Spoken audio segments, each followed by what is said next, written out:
Yang mbak wah muta. Mbak halaman yang kena 6 lebih itu. Kalau ubahanan nah. Item lo. Ada ubahanan kan yang halaman nomor 2. Item ubahanan.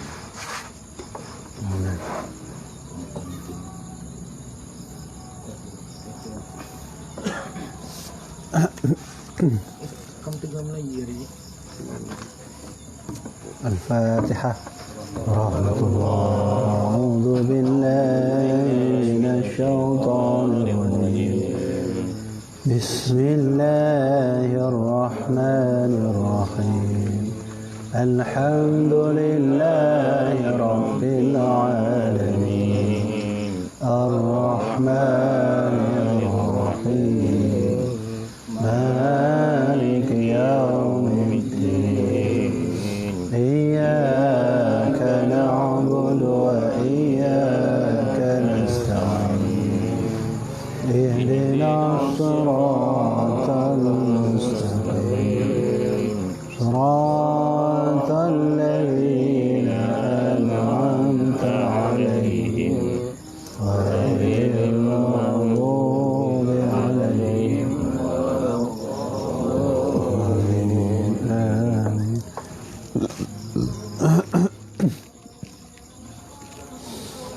A'udzu billahi minasyaitonir rajim. Bismillahirrahmanirrahim. Qala al-muallif wal musannif rahimallahu taala wa nafa'na bi ulumihi.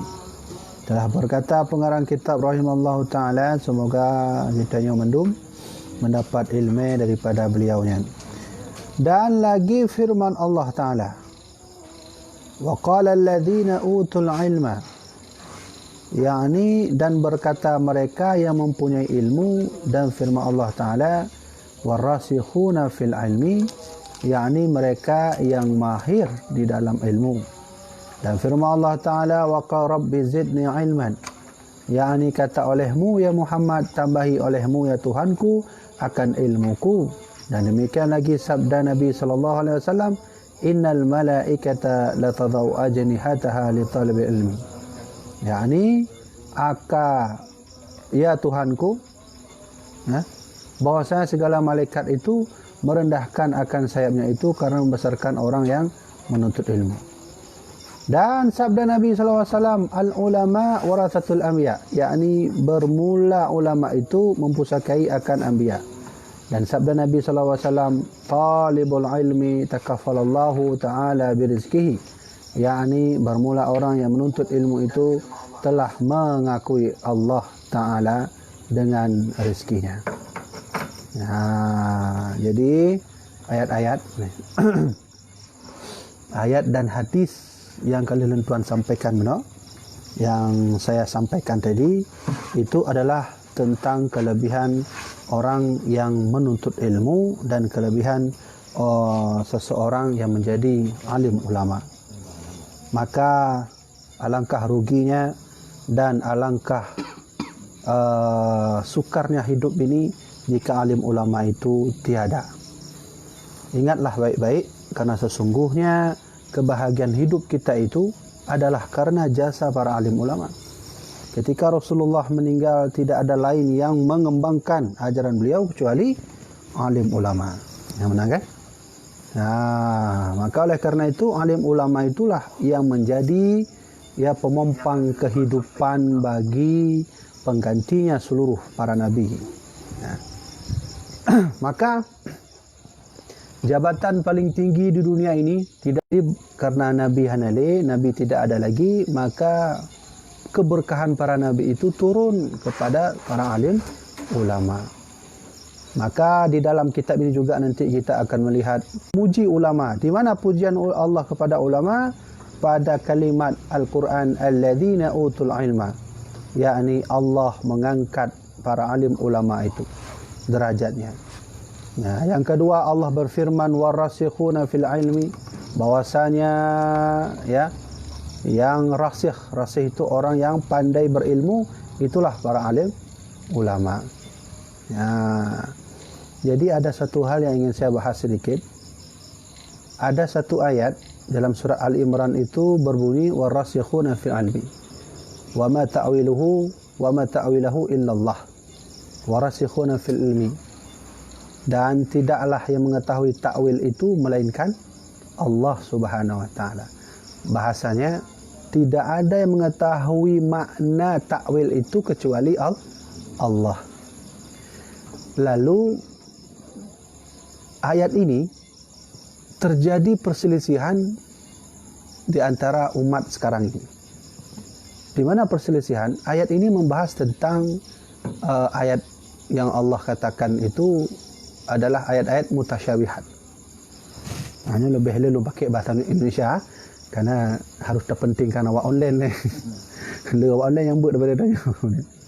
Yang mana? Ya.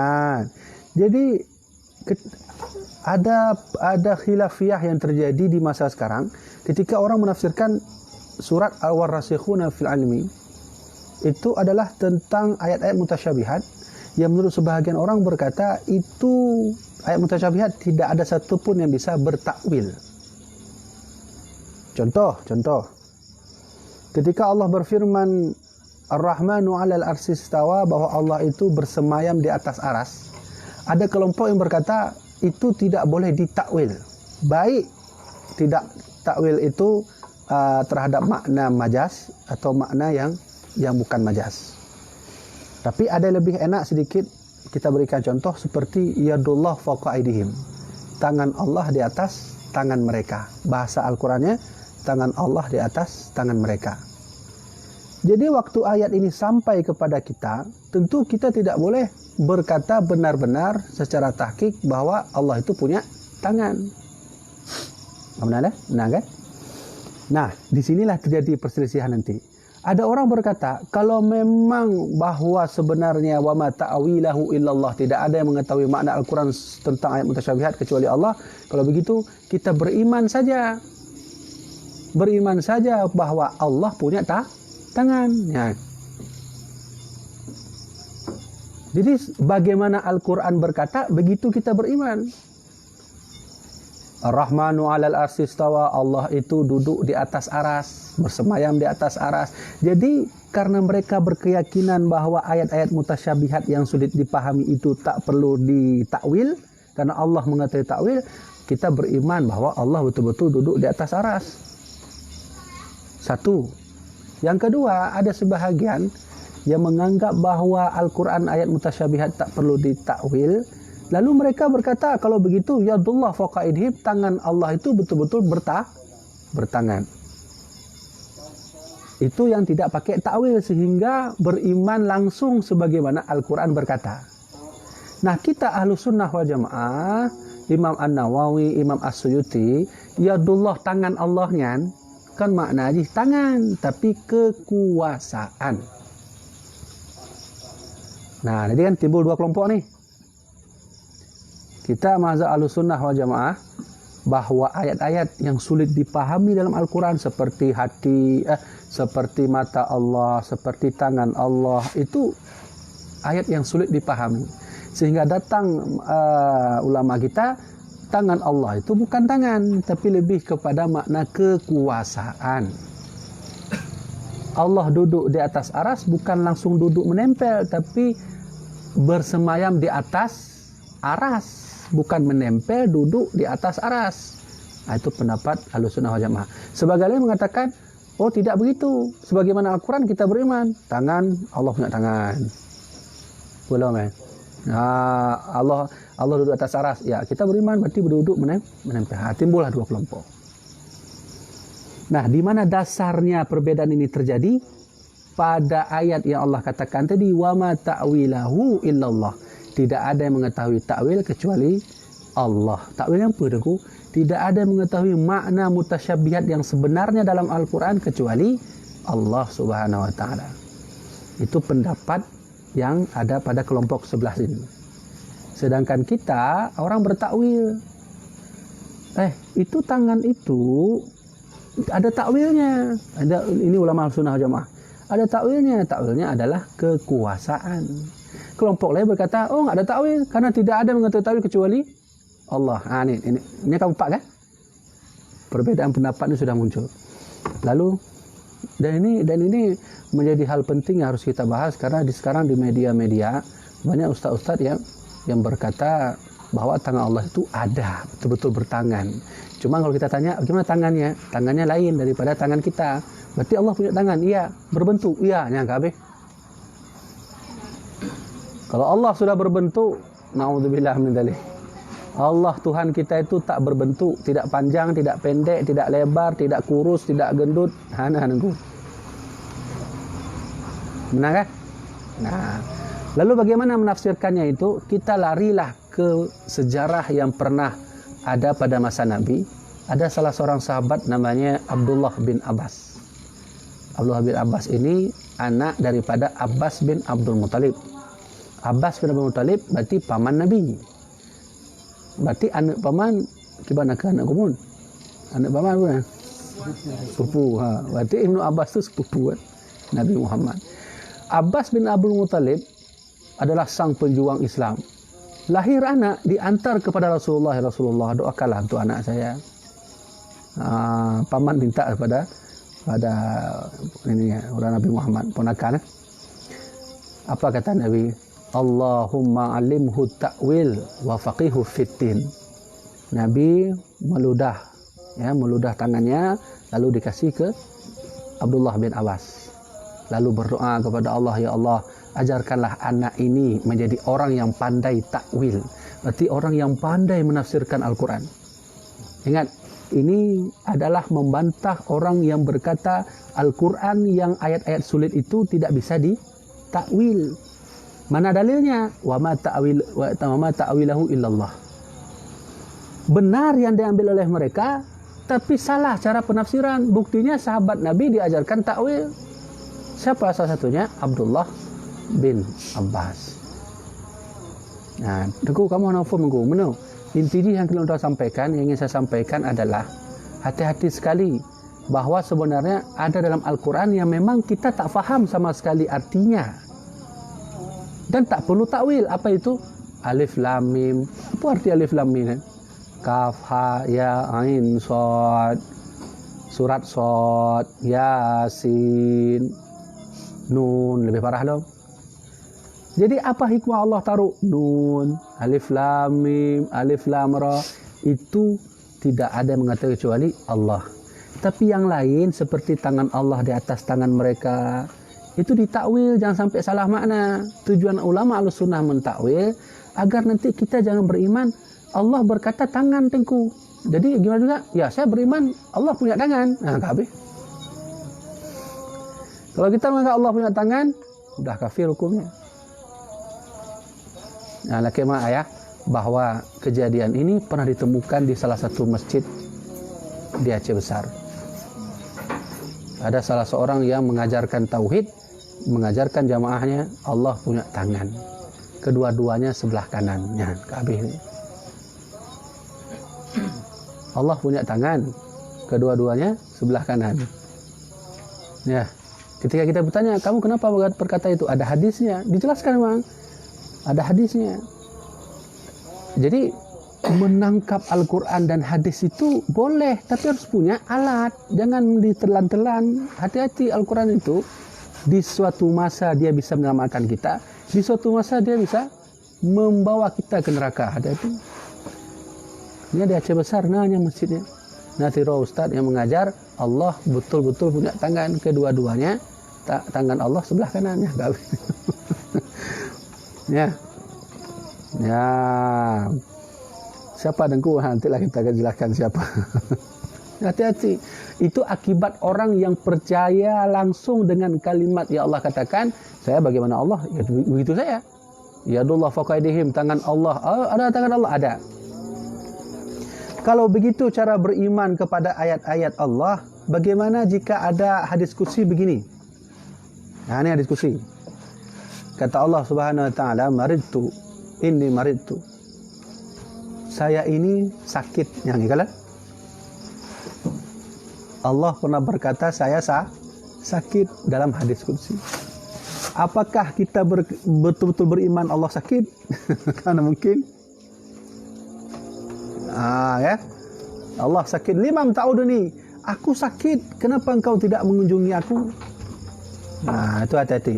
Maka kalimat-kalimat Al-Quran yang sulit dipahami itu harus ditakwilkan untuk menyelamatkan akidah. Tangan Allah artinya kekuasaan. Nah, gitu maksudnya. Nah, itu adalah ya penjelasan yang perlu disampaikan. Tengku, saya tetap berkata bahwa tidak ada takwil kecuali Allah. Coba buka kitab Imam Ibnu Katsir, ada 4 model takwil. Yang pertama, tafsirun arba'atun anha. Tafsir itu ada 4 model. Yang pertama, ta'rifuhu lughatul Arab. Ta'rif tafsirnya yang hanya dipahami oleh orang Arab saja. Ya. Yang hanya dipahami oleh orang Arab. Jadi 4 tafsir. Nah, ini harus dijelaskan sedikit dalam kitab Imam Ibnu Katsir. Ada 4 tafsir yang boleh kita ikut, yang boleh enggak, yang boleh kita ambil, dan ada satu yang tidak boleh. Pertama, tafsirun tafsirun minal arabi min lughatiha. Tafsir yang hanya diketahui oleh orang Arab saja. Dulu Abu Bakar pernah naik khutbah. Saya lihat hadis ini dalam kitab Syekh Imam Sayyid Alwi Al-Maliki bernama Kitab Ulumul Quran. Abu Bakar pernah berpidato membawa ayat wa fakihatan wa abba. Apa kata Abu Bakar? Amma fakihah, ya, uriftu, aku tahu makna fakihah. Tapi wa amma aba la a'rif. Dan adapun makna aba saya tidak tahu. Nah, itu artinya bahwa Abu Bakar saja terkadang ada kalimat Al-Quran yang beliau tidak tahu. Okey, pertama, tafsir yang boleh kita ikuti, tafsir minal arabi bil lughatiha, tafsir yang hanya dikuasai oleh orang Arab bahasanya. Yang kedua adalah tafsirun la yu'adharu fi fahmihi. Ada tafsir yang kita itu tidak, maksudnya mudah dipahami. Seperti yadullah fawqa aydihim, tangan Allah di atas tangan mereka. Kata Ahlussunnah wal Jamaah itu artinya kekuasaan, bukan makna datang dari para alim ulama. Ulama bertafsir Al-Quran, tafsir Quran.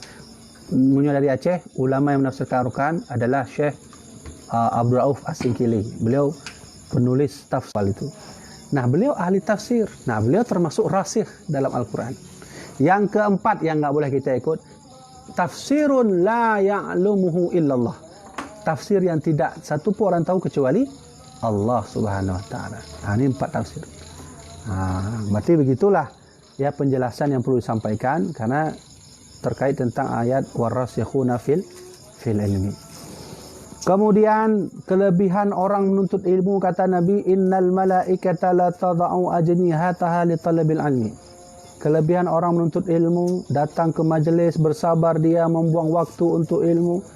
Terkadang dia ada kesibukan tapi khusus datang ke tempat ilmu. Maka kata Nabi, orang menuntut ilmu itu malaikat akan datang, lalu malaikat itu akan mengeluarkan sayap. Malaikat dikeluarkan sayap untuk siapa? Li talibil ilmi, untuk orang yang menuntut ilmu. Alhamdulillah, berarti bak malam berbahagianya nama bak tempatnya. Dilempangkanlah sayapnya itu untuk ya mencoba sahadatnya betul. Ada azab yang lewat. Ada malaikat yang membentangkan sayap, azab itu terhindar. Yang mana betul? Kan bisa jadi uronya kan le tak kalau nak apu-apu yang berpopo di langit Ya, sihir lah mereka. Sihir. Lu nak tolong kalau malam ada saya lihat lewat api ya. Jadi kelebihan orang menuntut ilmu itu dilempangkan sayap oleh malaikat. Fungsinya salah satunya adalah untuk menghindari daripada sihir. Maka orang yang menuntut ilmu jarang kesurupan. Orang yang sering menuntut ilmu kadang nacik ban 3 aja ada yang kesurupan juga nyangkonnya. Ini orang yang betul-betul menuntut ilmu. Jarang orang penuntut ilmu yang sebenarnya kesurupan. Kenapa? Dia punya radiator tersendiri untuk menggerakkan hati. Orang kesurupan itu orang yang hatinya tak bergerak. Kita tapi ini. Ya benar. Hati tak bergerak, hati kosong, kemudian berenung. Itulah datang jin nanti. Tengku tahu Makanya kata teman saya, biasanya kesurupan itu terjadi hati kosong, pikiran kosong. Kalau hati dah kosong, pikiran kosong, hanya kinyanju. Ya, benar. Nai petaba Pak Lon tu ilmu kalon jin lo gah na pula tu. Anak mangau dem tu. Dan tahu dia dah tahu ka menumpuk di hatinya. Kita jangan takut dengan jin, terkejutnya payah. Ya. Ya, begitu. Jadi saya ingin sampaikan bahawa sebenarnya jabatan yang paling tinggi dunia ini adalah mereka para alim ulama. Katakanlah ada orang yang pandai dalam pemerintahan, dia kekuatannya pada pulpennya. Ada orang yang pandai dalam bidang keaparatannya, dia punya senjatanya. Ada orang yang pandai mengolah bom, maka bom itulah senjatanya. Tapi ingat baik-baik, seluruh senjata yang ada pada orang-orang itu bisa dikalahkan dengan doanya para alim ulama. Ada pada doa, jangan main-main. Kalau ulama sudah berdoa, bom diaktifkan menjadi mati, senjata setiap diluncurkan pun tidak aktif.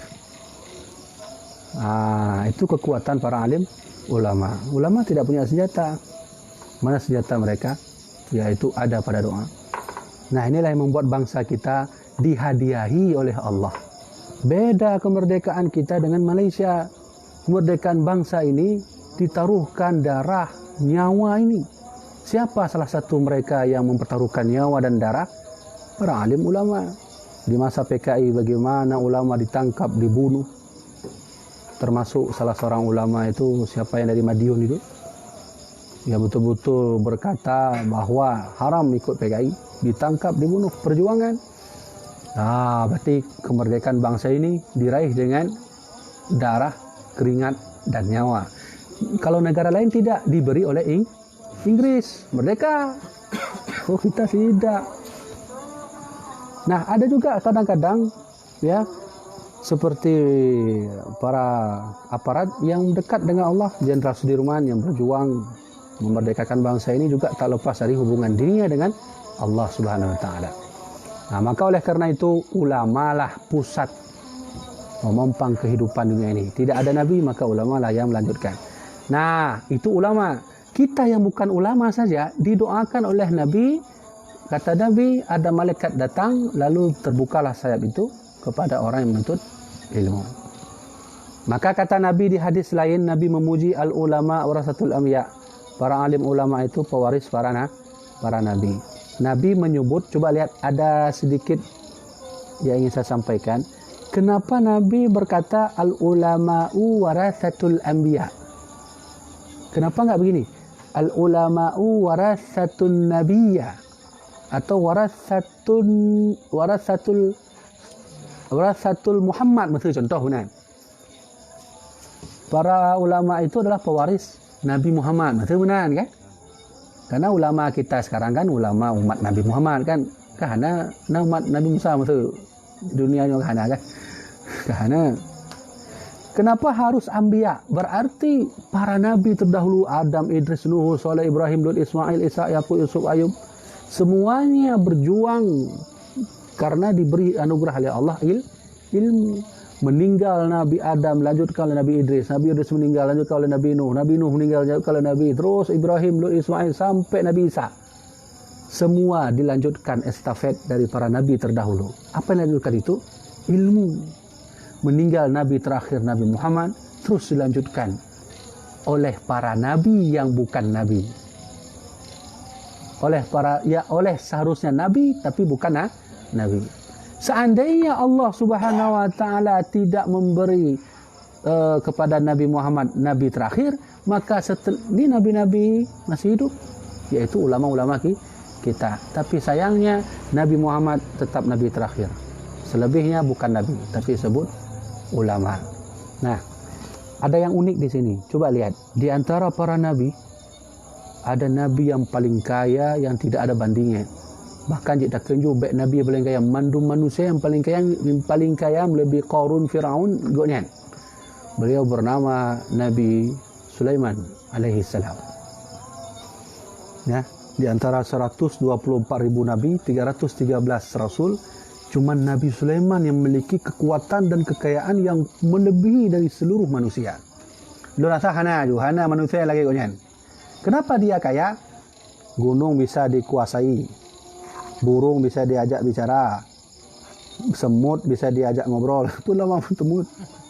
Pula mah lehnya pernah terjadi suatu hari beliau ingin menandingi kerajaan Ratu Balkis, diundanglah orang.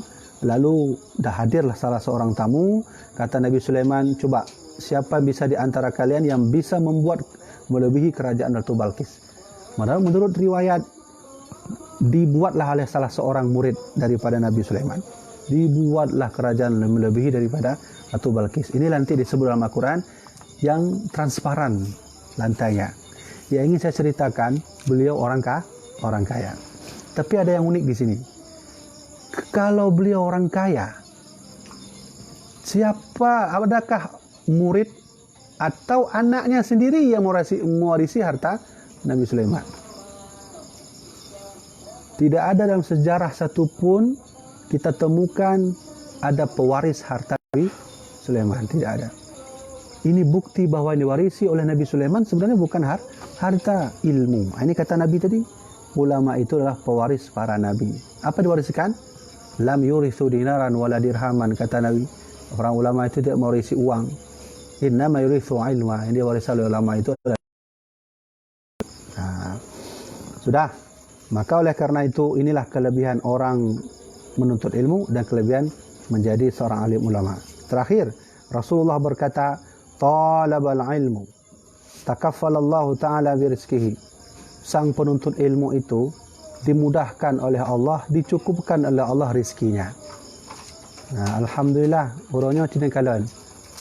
Rata-rata. Tidak ada tengku yang paling miskin dan tidak ada tengku yang paling kaya. Standar. Berarti kaffalallahu birizkihi. Para tengku itu, para ulama itu diberi oleh Allah kecukupan rizkinya. Jadi yang ingin disampaikan oleh Nabi Muhammad sebenarnya menjadi ulama itu tak perlu khawatir, sudah dijamin oleh Allah rizkinya. Sudah.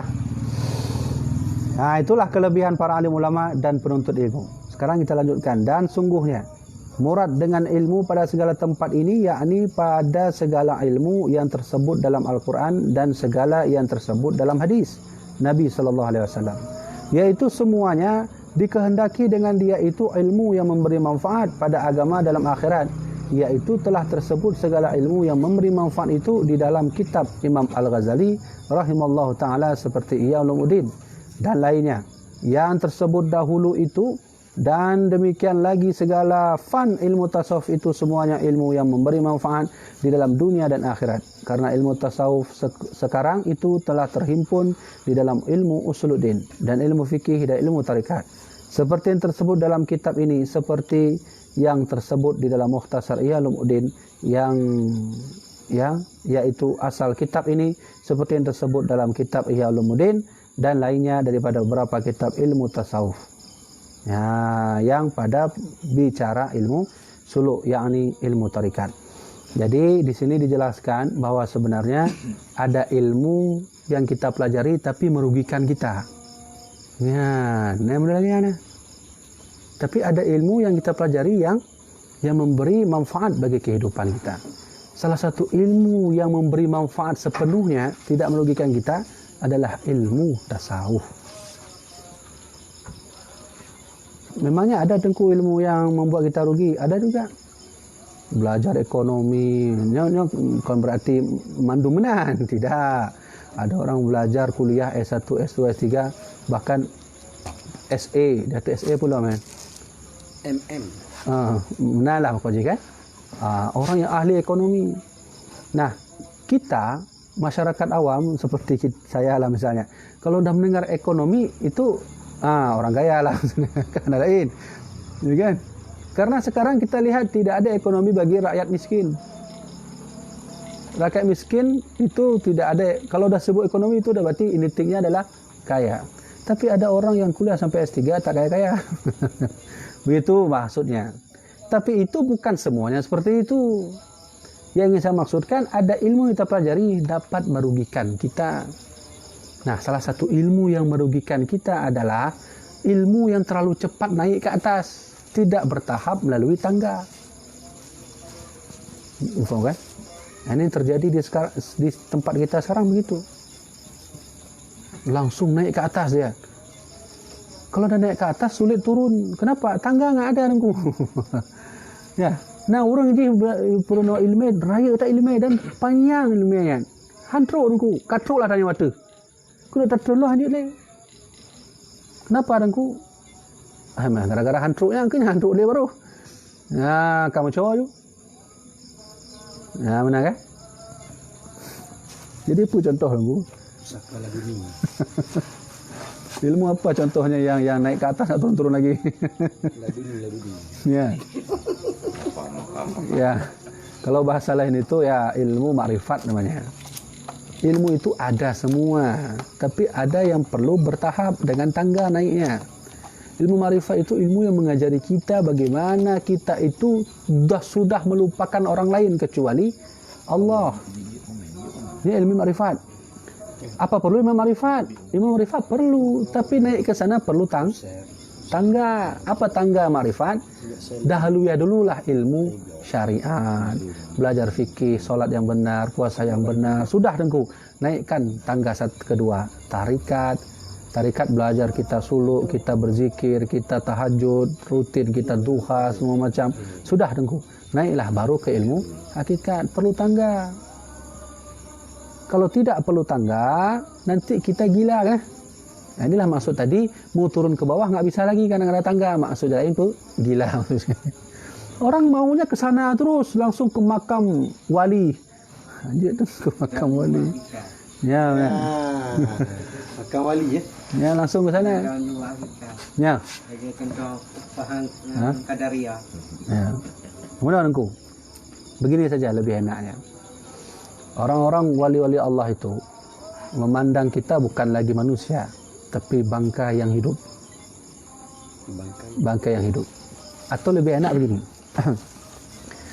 Ada kisah antara Qais yang mencintai berlebihan terhadap Laila Majnun.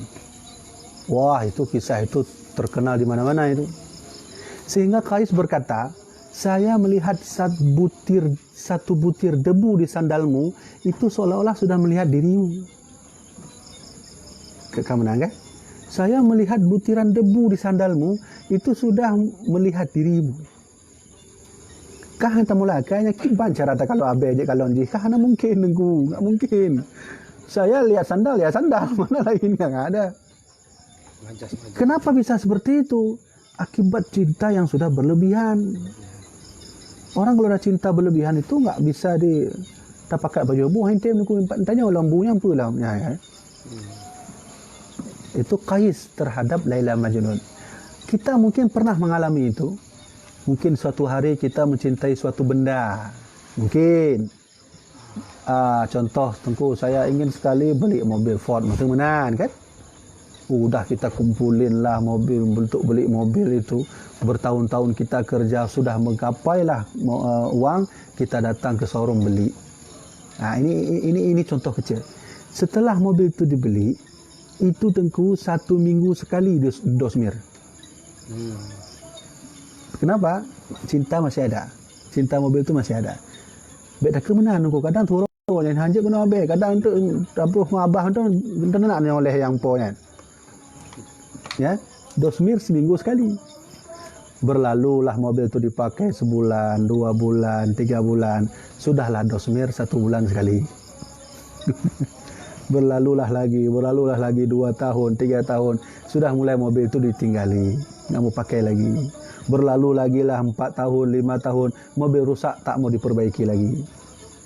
Nah, ini cinta terhadap benda, yang cinta itu hilang ketika benda itu tampak, dapat dilihat. Awalnya cinta kepada mobil, lalu bendanya ada, kita mencintai, setelah itu berkurang cinta. Kamu kan? Tapi mencintai Allah, yang Allah tak bisa dilihat, cinta itu nggak berkurang, dia terus naik. Nah, mencintai sesuatu yang tak nampak, naik. Kalau mencintai sesuatu yang nampak, waktu kita beli, udah ada. Itu hilang sikit-sikit. Hilang. Tapi mencintai Allah yang tak nampak, cinta terus naik-naik. Inilah yang membuat wali Allah gila sudah. Apa yang dilihat, Allah semua. Bukan yang ada itu Allah, bukan. Dilihat seperti Qais lihat tadi.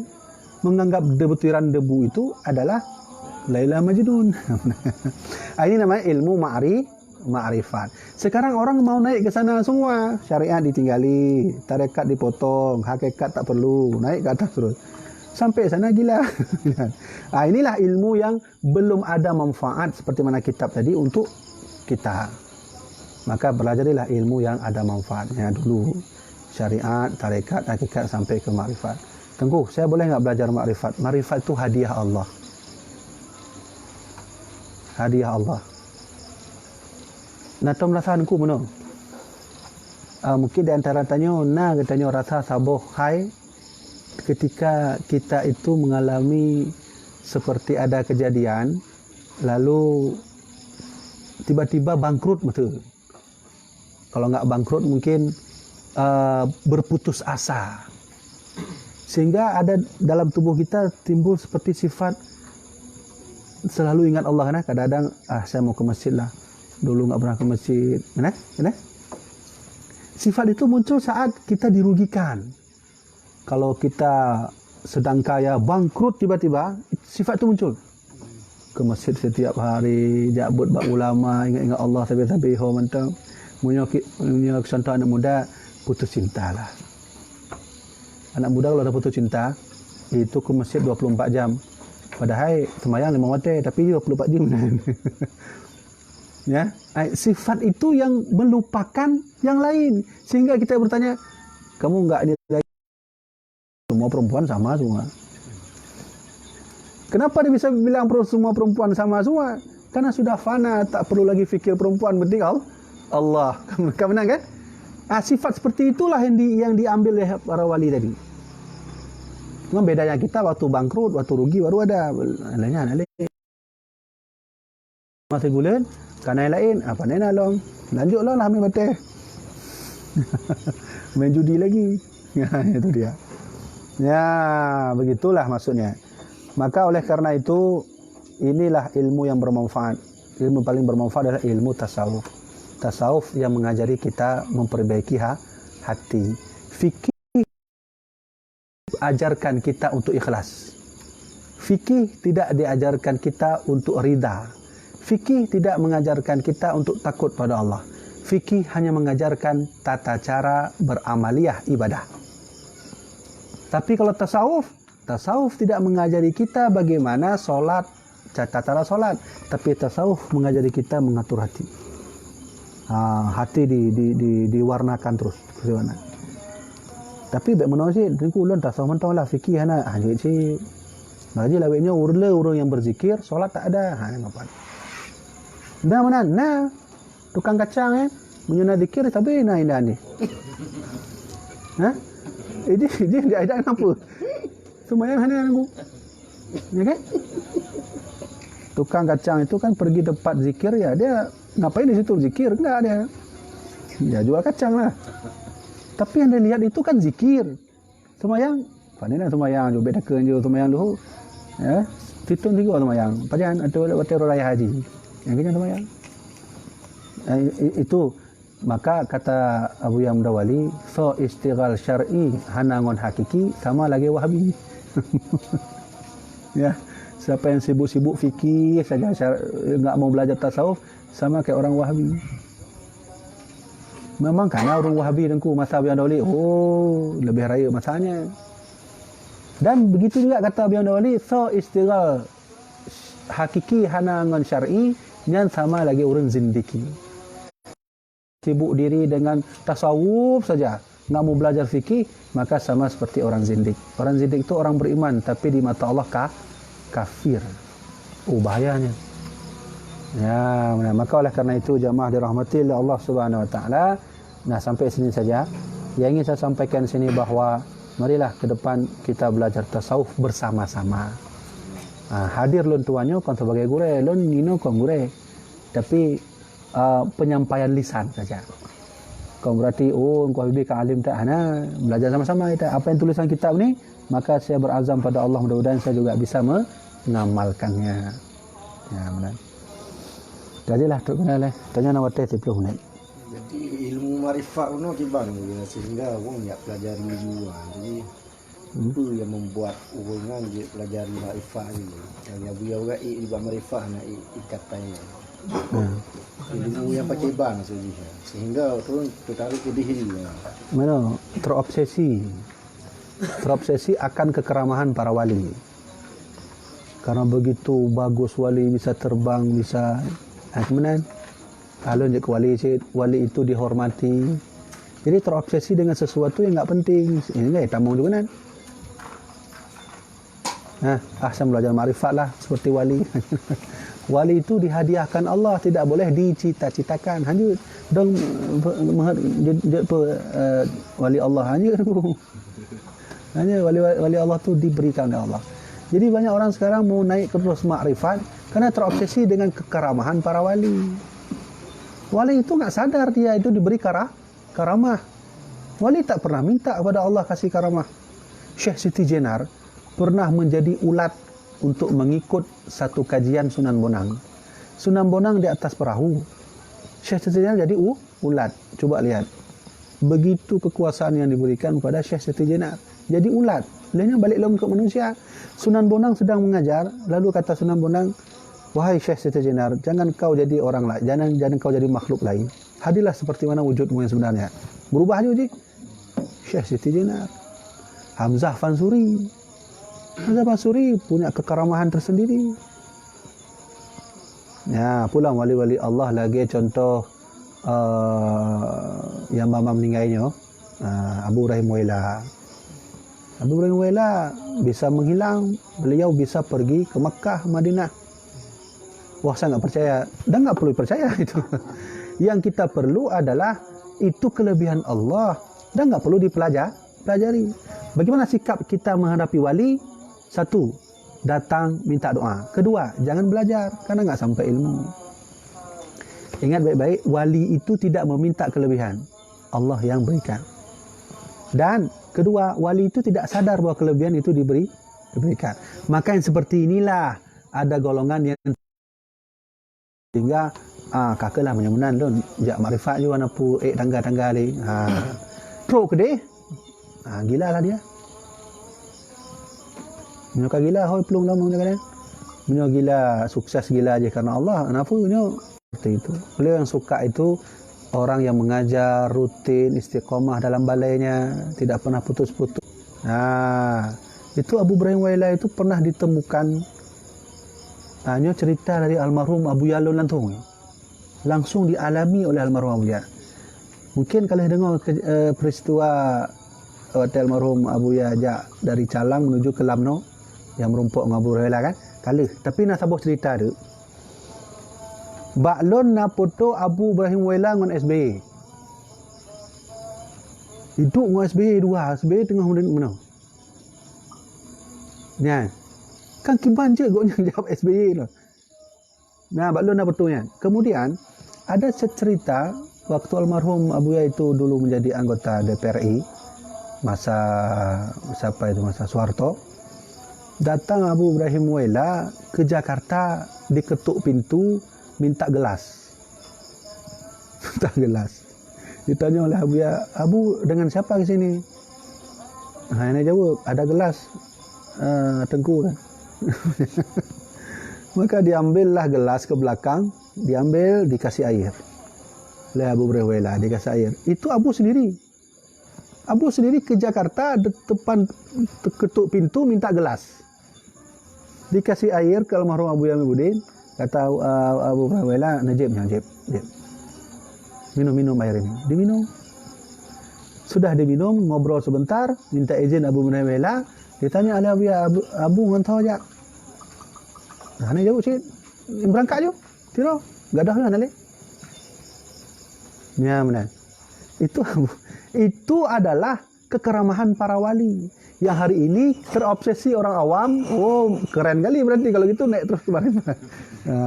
Kajet. Ya, benar. Yang lain Sering di Lekung sering lagi ya.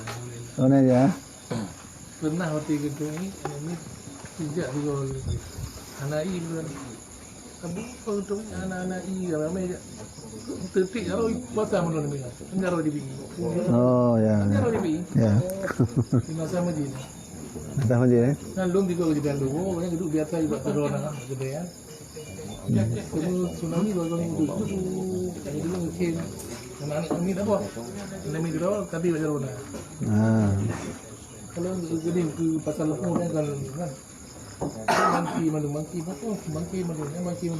kalau senang pilih yang baru kan bangki mandung itu ada urus ramai tak ramai urus Duduk kat sana ni. 2 minggu tinggal dalam mandang Alhamdulillah. Kemudian Kah, kabeh Ana lagi. Pernah pertanyaan bos. Orang yang menafikan adanya keramat, apakah bisa merusak akidahnya? Nah, betul. Orang tidak mempercayai karamah. Dia ada karamah, ada maunah, ada mukjizat, ada irhas. Kalau irhas itu kelebihan yang Allah berikan kepada Nabi yang sebelum menjadi Rasul. Ini irhas. Kemudian ada mukjizat. Mukjizat itu adalah orang yang Allah memberikan kelebihan kepada para Nabi yang sudah menjadi Rasul. Ada ma'unah. Ma'unah itu kelebihan yang diberikan oleh Allah kepada mereka yang bukan ulama tapi orang soleh. Itu disebut dengan ma'unah. Ada satu lagi karamah. Karamah itu adalah kelebihan Allah berikan kepada wali-wali Allah. Semuanya itu wajib kita imani. Wajib kita imani. Mukjizat yang kita imani kafir. Irhas yang kita imani kafir. Maunah, bantuan Allah yang Allah berikan kepada orang yang bukan ulama tapi ada kelebihan. Itu mukjizat. Itu disebut dengan maunah yang Allah berikan. Wajib kita imani. Yang enggak wajib belajar karamah. Bahkan enggak boleh belajar karamah, belajar menjadi orang keramat. Punya Honda aja tabuh keramat tu. Alhamdulillah. Tabuh keramat Honda. Tengku karamah itu ada enggak? Ada. Tengku belajar karamah boleh? Enggak boleh. Itu hadiah Allah. Berarti Wahabi kan kayu tak ngejek-ngejek. Ikut Abu Kota Karang Suria Hino anak itu. Mereka enggak faham. Gimana kita awaknya nanti rusak. Ada yang berkata bahwa ulama kita ada yang perajah-perajahi. Perajahi itu orang bawa air lalu didoakan. Mereka enggak faham bahwa kata Nabi ada surat yang bisa dijadikan obat dibaca di dalam air. Fatihatil kitab syifa'un ala kulli dawa. Itu salah satunya bahwa Al-Fatihah itu adalah obat bagi segala penyakit. Mari, saya tidak menjelaskan hadis.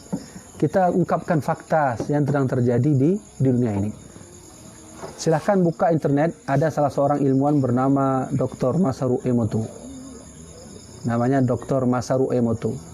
Dr. Masaru Emoto dalam penelitiannya dia meneliti air Zam-Zam dan meneliti air yang direkam dengan suara. Ketika ada 2 air direkam dengan suara, pertama suara doa, kata Dr. Masaru Emoto, satu lagi suara musik.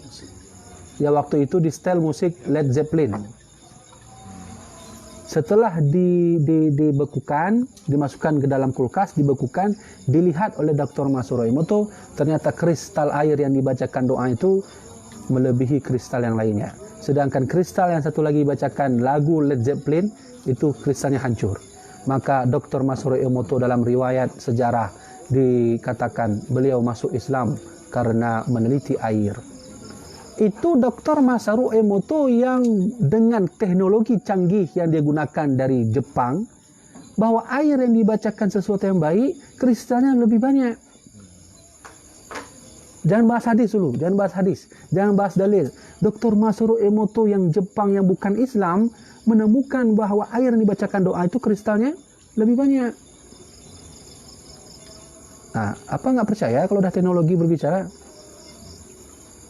Ada orang bilang, Tengku, Raja-Raja Ihana, Tengkunya Hana, Raja Iya. Dia nggak tahu bahwa sudah ada orang yang meneliti tentang itu, bukan dari Islam lagi.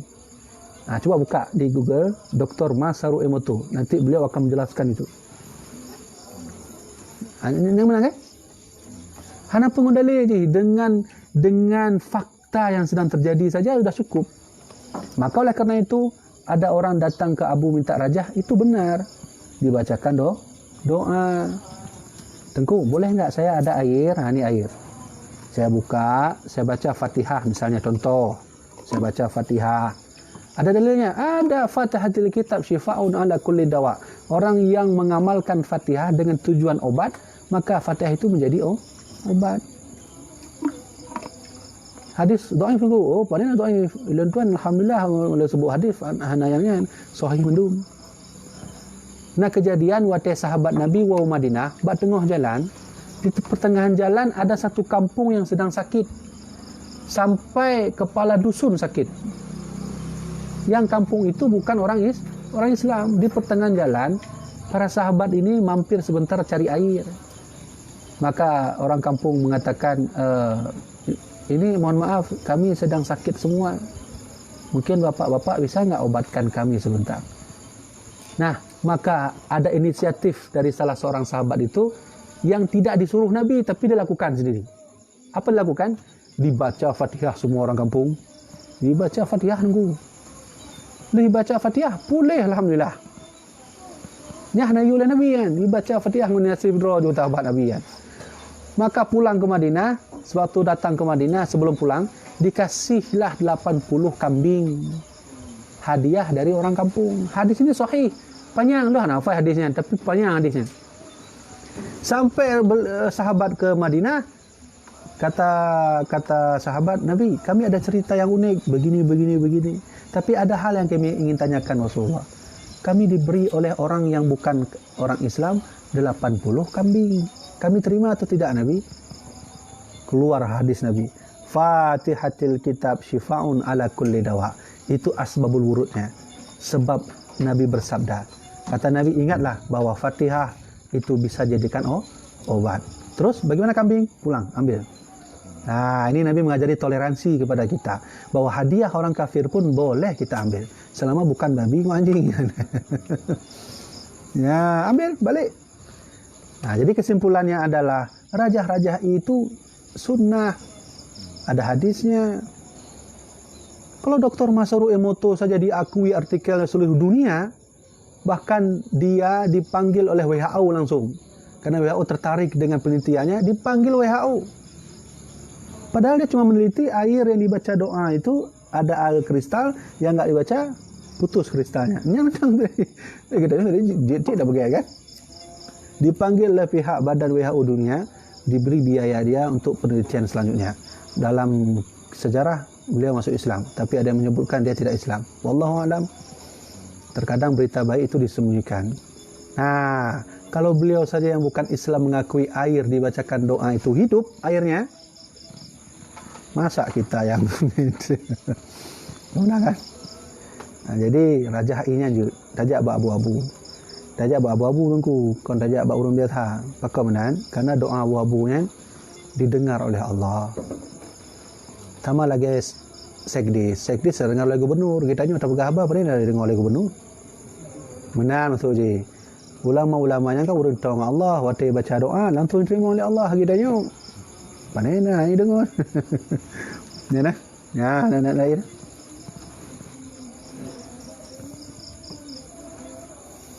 Ya, nikah. Mana? Habis. Ini dua pertanyaan tu lah. Dari Tunku Nur Miswari Tiro Zulkarnain di Swedia. Guna lun na melumpuh masalah tarik nyawang lun. Jadi na dua dua malaikat pakai baju putih. Gepei kedih ulangin. Kedih lehnya na melumpuh cahaya cukup terang lun ni. Ya. Jadi lun peluk cahayanya, lun mo sira lun opuan. Sira lun mo lehnya terkejut bak.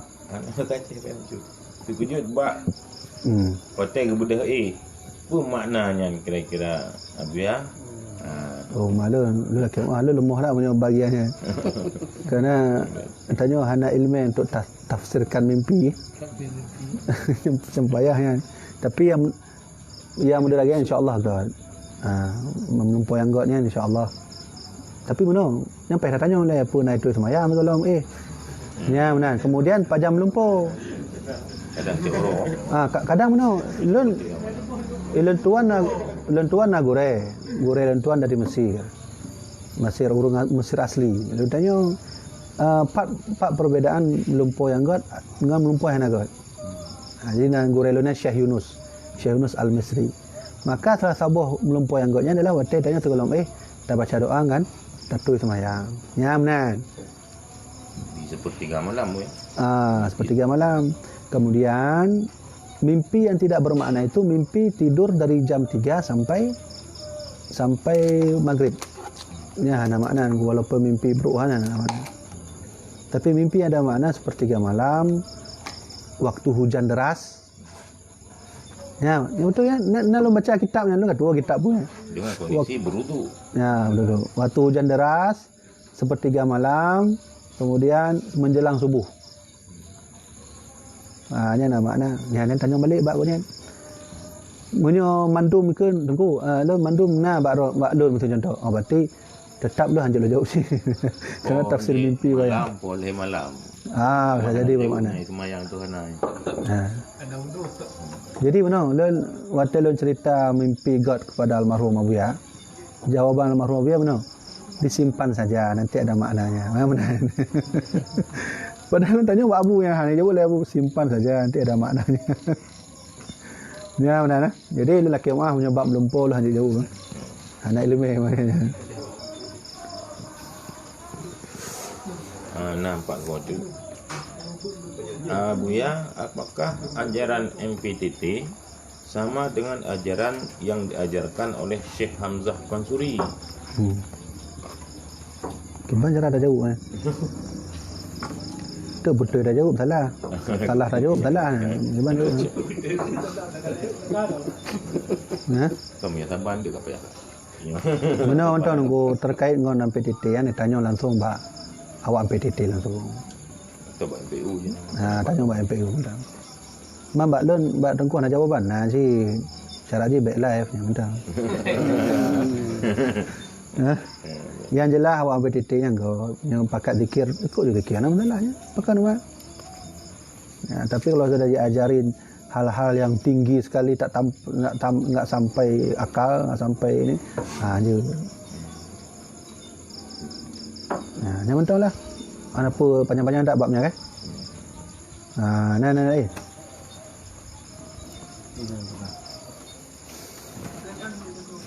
Gimana? Zikir dia harus tajam tu. Gimana? Zikir dia harus tajam-tajam. Zikir? Beraktif ya. Benar. Nah, Tom Tiga dan tuangan almarhum Abu. Lo yang supir watanya waktu lonjak bab Maulid dah. Kamu lewat tabur balai yang urus zikir lagi orang pegang benar. Zikir tajam-tajam tak bukul terus tepi-tepi uratnya lah. Itu benar kan? Lo dua yang teringat dan kebetulan zikir watanya ikut selawat Nabi. Selawat pada Nabi Muhammad. Maka ikilah Abu Muawiyah itu saya kurang suka zikir begitu. Kalau seandainya Nabi masih hidup, ikilah Muawiyah minta maaf pada Nabi. Kita enggak ada adab berzikir keras-keras seperti itu. Muawiyah nak jawab hanya tapi saya kurang suka benar. Maka zikir tarekat Naqsyabandiyah lebih kepada zikir hati. Berarti Allahnya kau buat apa zikir tarekat Naqsyabandiyah? Berarti jadi sebaik-baik orang zikir adalah orang yang diam. Dia nak pegang apa dan duduk ya. Begitulah zikir Abdullah bin Zubair. Salah seorang sahabat Nabi, keturunan salah seorang sahabat di Jami' Usul Surga. Namanya Zubair bin Awam. Nama anaknya Abdullah bin Zubair. Abdullah bin Zubair kalau sudah duduk samping Kaabah tengok ni. Bahkan dalam riwayat beliau disebut dengan Dzutair. Dzutair itu menyokan zikirnya dicem hidupnya. Hidupnya tengok. Hanu gerak-gerak Abdullah bin Zubair ni. Makanya sebut Zutair, orang yang memiliki burung. Dino hidup kau. Datangnya hidup cicim. Dia tanya nak bahas masalah najis, sebenarnya bab lain tu. Mana bergerak ni ya. Nah bergeraknya Abdullah bin Zubair. Yang mana? Ya, bujung-bujung ni. Nanti nanti Ha? di depan. Lah hati ya. Ala begok benar nah. Karena makai kelak mana maksudnya punya tanya dengan Allahnya tadarruan, khufyatan wa tadarruan. Tadarru merendah diri dan penuh dengan rasa takut. Tadarru itu merendah diri, Ya, benar. Maka menyorong tanya kiban kurun zikir yang klik-klik benar. Ada masalah lanjut juga. Tapi bahasa Abu Ya benar, saya lebih suka yang zikir itu dalam hati. Kenapa yang teriak-teriak itu? Boleh enggak teriak? Ya, kalau untuk senang kepada Allah ada masalah ni. Yang baik minta karu duku, nah orang zikir minta loncat, ini sengaja aja loncat kan. Minta karu kan. Yang baik sih kan. Mungkin lepung dah kan, ayah kan? Masa Abu Cik. Luar biasa. Abu Cik, ya. Sleman Parsi. Kan betul. Kan kemudian wali bapak kan siap juga kena mungkin. Benar. Hanya tenggul awak Luar lepung. biasa waktu tenggelam na pesantren Abu Cik Sleman Parsi. Ni orang kampung Rinong siap bagi. Itu terusnya 5 bulan hitung setengah mana orang bagi 5 bulan. Luar biasa. Ya. Karena Dia mungkin diwali siap kerja. Dia kerja dengan lepung paling akrab paling. bila teringat ayah watai lepung. Salam. Watai lepung karena zikir yang urang ke ya latif lah. Ya tidak kafi ya nyanyi. Ya, Oh luar biasa Pak. benar betul. Saya tak tahu ya.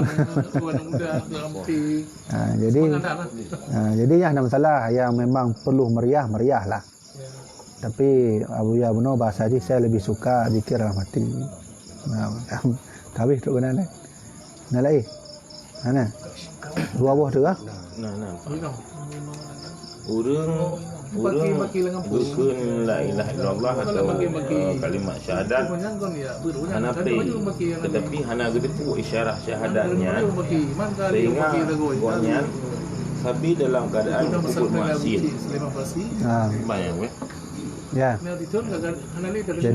Jadi tengkunya berzikir tapi. Urang kan musyahadat ketika Islam. Tapi koknya hana hukum isyarah syahadatnya. Sehingga koknya semayangna dumpuna tapi kubur maksiat. Gimana hukum isyarah syahadat? Oh dia orang Kristen, orang Islam tapi hanya hukum isyarah syahadatnya. Isyarah la ilaha illallah ya. berarti kon mantan mualaf kan? Betul. Jadi yang sama lagi Imam Ibn Ruslan dalam kitab Zubatnya beliau berkata wal amalu bila ilmin mardudatun lam tuqbal. Orang yang mengamalkan amal menyahana ilmu maka ditolak amalnya.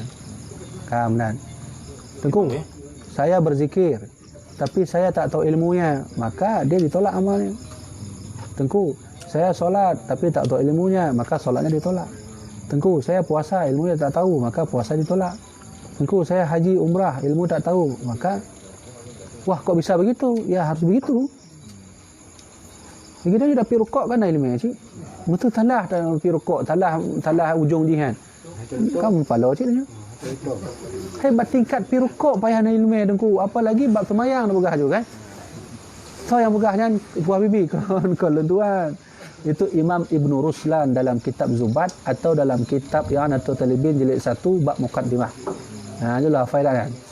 Punya Ustaz Hadi Hidayat sebelah kanan atas. Mana?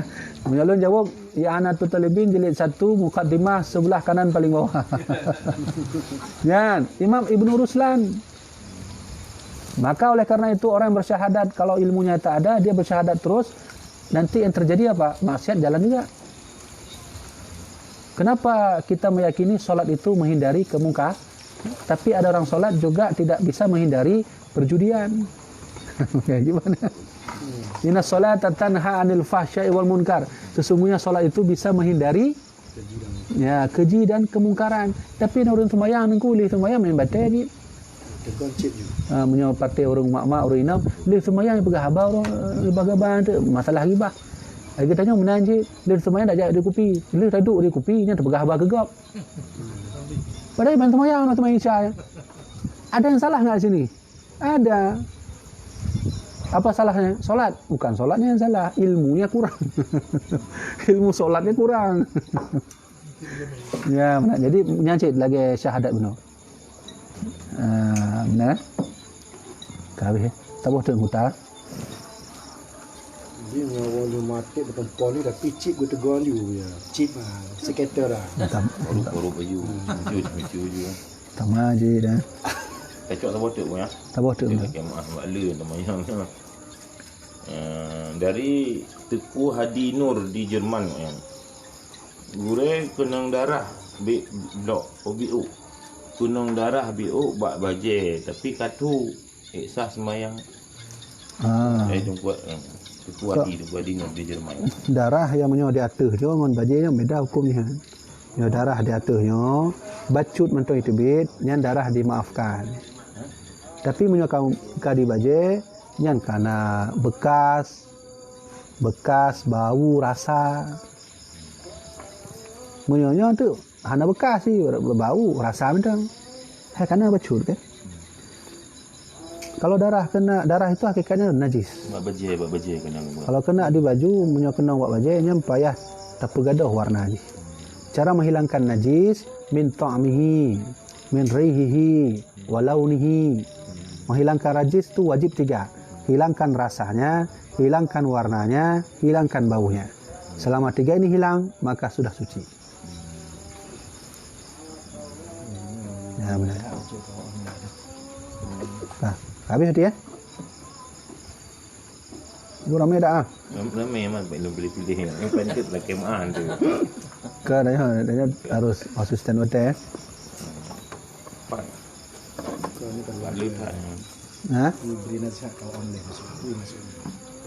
Oh, dari Ibu Putri Sri Idicut kan di Swedia Aceh. Aceh.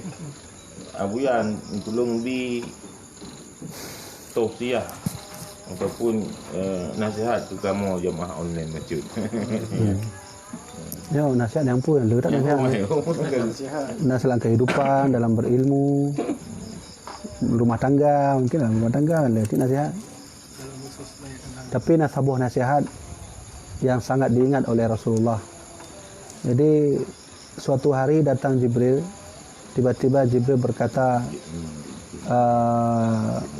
ya Muhammad, ya kata beliau, ya hiduplah sesuka hatimu. Aish ma syi'ta. Hiduplah sesuka hatimu Muhammad. Itu nasihat Jibril. Fa innaka maitun, tapi ingatlah suatu saat kau akan mati. Wa ahbib man ahbabtas. Engkau cintailah apa yang ingin kau cintai, kau sukai. Silakan, tak masalah. Fa innaha mufariquhu. Tapi ingat, apa yang kau cintai suatu saat nanti akan berpisah. Itulah nasihat Jibril yang tidak pernah dilupakan oleh Rasulullah. Maka alangkah sedihnya waktu itu Rasulullah sedang mencintai cucu pertamanya Hasan Husain. Beliau tak bisa membendung kecintaan itu. Itulah manusia Rasulullah betul. Rasulullah bukan Tuhan. Seorang manusia terkadang lupa dengan kerinduan yang berlebihan kepada makhluk yang bukan kepada Allah. Sampai Hasan Husain digendong dua-dua, ditangku oleh Rasulullah, digendong dua-dua, diciumlah Hasan, diciumlah Husain. Tiba-tiba Jibril datang. Ingatlah wahai Rasulullah, wahai Muhammad, man ahbabta, ya, ahbib man ahbabta. Kau cintailah apa yang ingin kau cintai. Fa innaha mufariqu. Karena sesuatu yang kau cintai itu akan berpisah. Dan ingatlah, cucumu nanti keduanya akan mati di tangan saudaranya sendiri. Sedih Rasulullah. Ketika Rasulullah sedih, diturunkanlah Hasan Husain. Ya, itu nasihat dari Jibril alaihi salam. Ya, unakiban cara ngam menyontanya tengah tenang-tenang dengan cucu tengah anak lah pegah kan. Tiba-tiba tok Jibril betul. Maka karena tanya kon Nabi kah nak tok Jibril. Pesannya anda ingat berarti. Ya, begitu. Nabi Muhammad begitu. Kadang Rasulullah juga sedang solat, Hasan Husain naik ke atas Nabi. Karena tenang dengan kakek. Bahkan Rasulullah pernah di suatu hari beliau datang ke rumah melihat lauk, melihat nasi, melihat makanan tak nampak. Tanya kepada Fatimah, kenapa tak ada makanan? Kami tak ada uang. Tanya kepada Ali, kenapa tak ada makanan? Kami tak ada rezeki Rasulullah. Terus Hasan Hussein makan apa? Tidak ada Nabi. Maka Rasulullah berangkat. Saya minta izin, biar saya cari. Rasulullah mencarilah makanan untuk Hasan Hussein. Lalu ditemukanlah salah seorang Arab Badui yang sedang menggali sumur. Bukan menggali sumur, mengambil air di sumur. Maka Nabi meminta untuk membantu. Dengan syarat gajinya 1 timba, 1 kurma. Maka diambil 1 timba, 1 kurma. Diambil 2 timba kedua, 2 kurma. Pulang Rasulullah dengan 2 kurma, dibagikanlah. 1 dibagi 2 kurma untuk Hasan Hussein, 1 bagi 2 untuk Ali dan Fatimah. Katanya hanya mau lagi nengku, mama kau macam tak nengku. Dapatlah lagi. Kebetulan waktu kali yang kedua ini Nabi mendapat kesalahan. Terputuslah timba yang kedua. Terputus timba kedua, itu Arab Badui ditampur Rasulullah. Dan Arab Badui itu enggak tahu itu Nabi Muhammad. Yang dia tahu nama Nabi Muhammad. Dipukul Rasulullah sampai bengkak, beliau berangkat untuk memberikan kepada Hasan Hussein. Lo nak cerita tu Haji, Nabi Muhammad itu cinta sekali kepada Hasan Hussein. Dia bat tengah jalan, orang teruk, hai, hana katuri Muhammad, hana ini yang kapoh ni pun Muhammad, hai, gam tu contoh benar. Ya. Maka merasa bersalahlah Arab Badawi, dia pulang ke rumah, dia ambil parang, dia potong tangannya sendiri. Ya Allah, aku telah bersalah memukul kasihmu, potong. Ya, lih potongnya baru jak laki maaf. Ya, orang awai benar. Orang awai benar ni. Ya, datang ke Nabi Muhammad, Rasulullah saya minta maaf. Ya, enggak apa-apa, ada Nabi. Terus kenapa tanganmu, aku telah memotong tanganku ya Rasulullah. Kenapa? Karena aku bersalah telah menamparmu. Maka Rasulullah menyuruh Fatimah mengambil surban, cok surban. Baik nasihat. Mana tanganmu wahai Arab Badui? Ini Rasulullah. Hituplah surban, ditarik Nabi Muhammad. Kana lam yarau. Ya, benar Rasulullah. Tapi yang saya cerita bahawa pertama, hikmah dari cerita ini adalah Nabi sangat cinta kepada Hasan Hussein, tapi tegur oleh Jibril, ahbib man ahbabta ya Rasulullah. Cintailah apa yang kau ingin cintai, fa inna mufariquhu, karena yang kau cintai akan terpisah suatu saat nanti. Yang kedua, Nabi seorang yang berikhtiar, tidak main hakikat-hakikat aja. Hikmah ceritanya, Nabi kan dia laki Allah. Ya Allah, turunkanlah kurma dari surga. Naik oleh Allah. Don yakin terbaik percaya hidup. Hikmah hidup mana kekasihnya. Tapi Nabi tidak. Beliau tetap mencari makan. Berarti Nabi tidak ke hakikat-hakikat aja. Syariat juga perlu. Nabi punya senjata hakikat, punya senjata syariat. Mana senjata hakikat? Bisa saja Nabi minta makanan dari surga. Turun. Tapi Nabi juga bekerja. Nah, berperang begitu juga. Bisa saja Nabi minta, ya Allah Rasulullah, ya Allah ya Tuhanku, kalau bisa perang Badar menanglah. Perang Uhud menanglah. Perang mandu perang menanglah ya Allah mandu. Kan dia menang kan? Hijau oleh Allah, tapi tidak, Nabi harus turun bawa pedang sendiri. Nah, itu hikmah yang kedua. Maka kalau ada orang minta nasihat, saya rasa itulah nasihat yang paling bagus.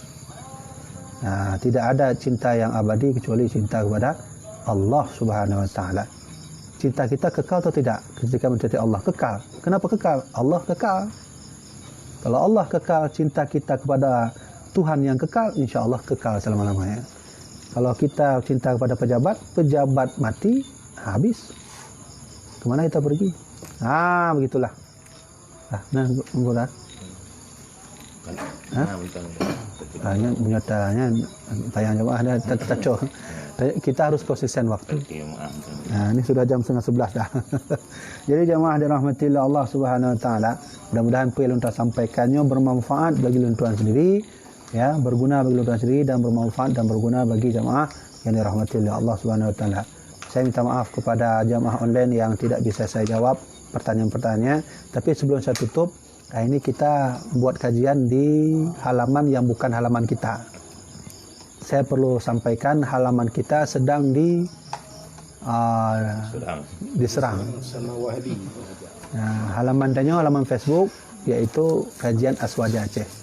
Alhamdulillah halaman itu ribuan orang sudah melihat sampai ke Denmark Swedia. Mau na phone bahasa yang ada mah hanya orang Aceh dia. Orang Aceh dia.